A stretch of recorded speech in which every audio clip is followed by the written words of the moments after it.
Lord of the Mysteries. Chapter 491.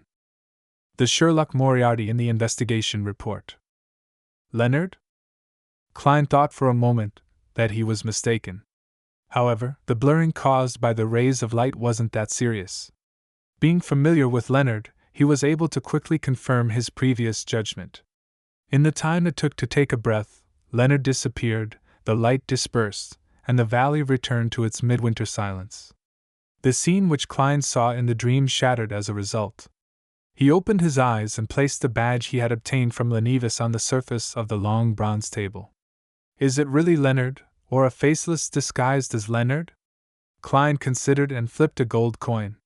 His spirituality had told him through the medium that it was Leonard Mitchell, his teammate from the Tingjin Nighthawks team.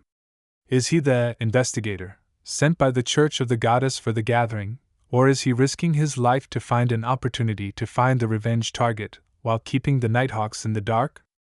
Klein muttered to himself in suspicion. It was hard to make an accurate judgment. And without any leads, his divination couldn't provide him with any revelations. After a few seconds of silence, Klein gave a self-deprecating smile as he drew a crimson moon on his chest. I wish him the best of luck.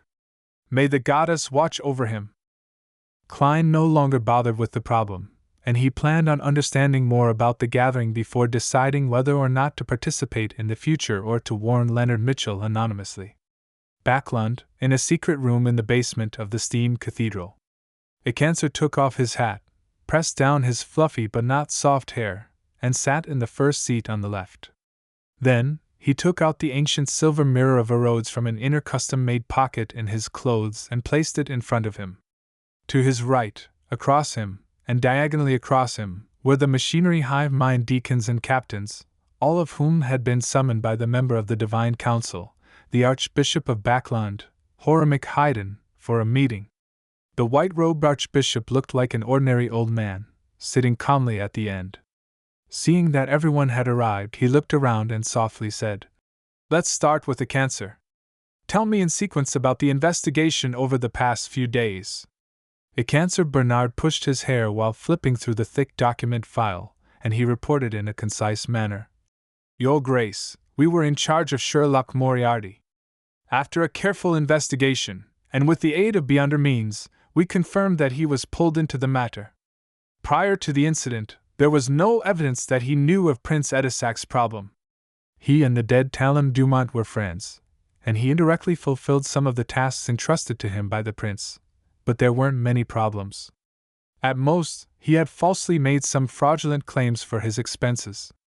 At this point, Ekanser suddenly felt a little worried because Sherlock Moriarty was also an informant for the machinery hive mind, and his expenses here were likely to be somewhat exaggerated. In any case, his job as an informant was very effective and very outstanding, enough to offset a lot of problems, and he hasn't become our informant for long. The money involved was mostly just from commissions. Ekanser exhaled slowly and continued to report. Our conclusion is that he's considered an innocent party and that there is no hidden plot behind him.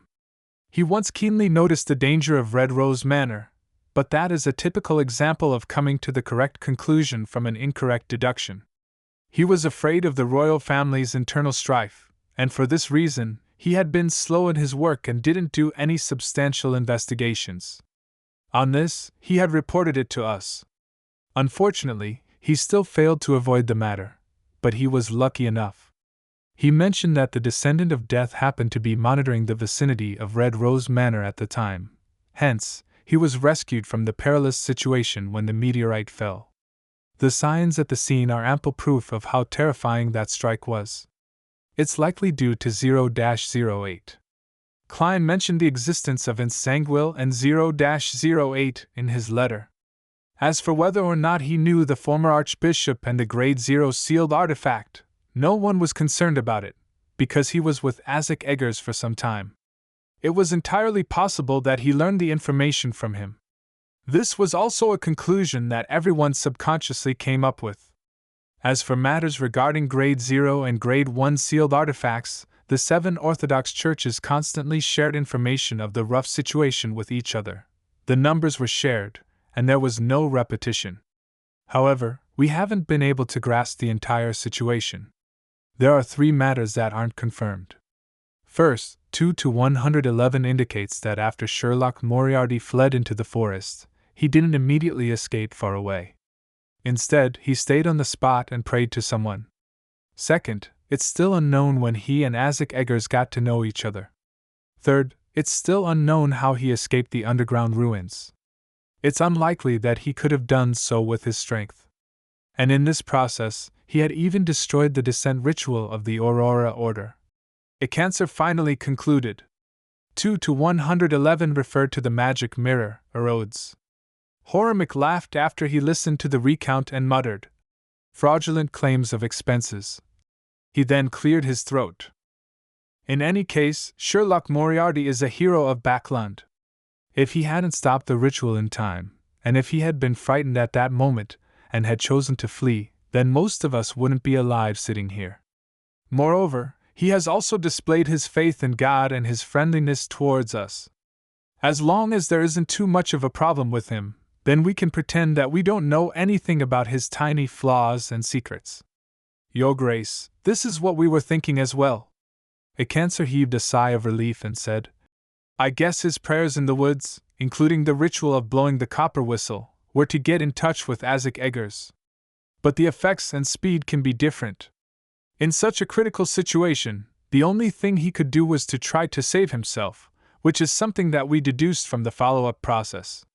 Apart from trying to save himself, he could write his will."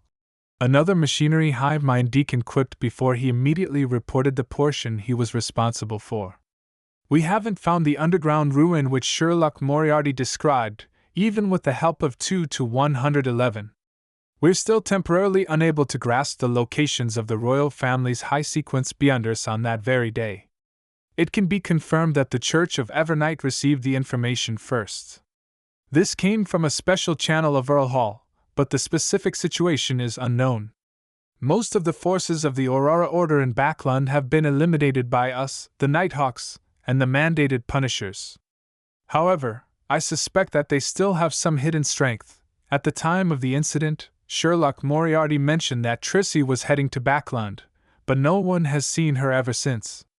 According to Sherlock Moriarty, she was a key figure and was renamed Trissy Cheek.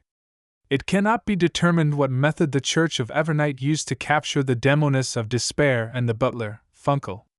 Results via divination tell me that they're still alive, but they aren't free." One by one, the deacons and captains reported on their findings while Horimic half closed his eyes, seemingly deep in thought. After a few seconds of silence, he opened his eyes and slowly said, "Put all efforts into finding Trissy Cheek, if she's still alive. Pass me all the problems where divination has failed to provide any effective revelations. The Church has a saint who is good at this, although it's not necessarily more effective than 2 to 111. As for the surveillance and investigation of the royal family's high-sequence beyonders, it can be tabled. There's no need to worry. They've always known what we've been doing. It's also a form of warning. Continue the search for the underground ruins and report it to the Evernight and Storm churches." A cancer asked 2 to 111 how Sherlock Moriarty escaped the ruins, as well as when he got to know Isaac Eggers. A cancer looked at the Archbishop, then at his colleagues before gritting his teeth and said, "Yes, Your Grace."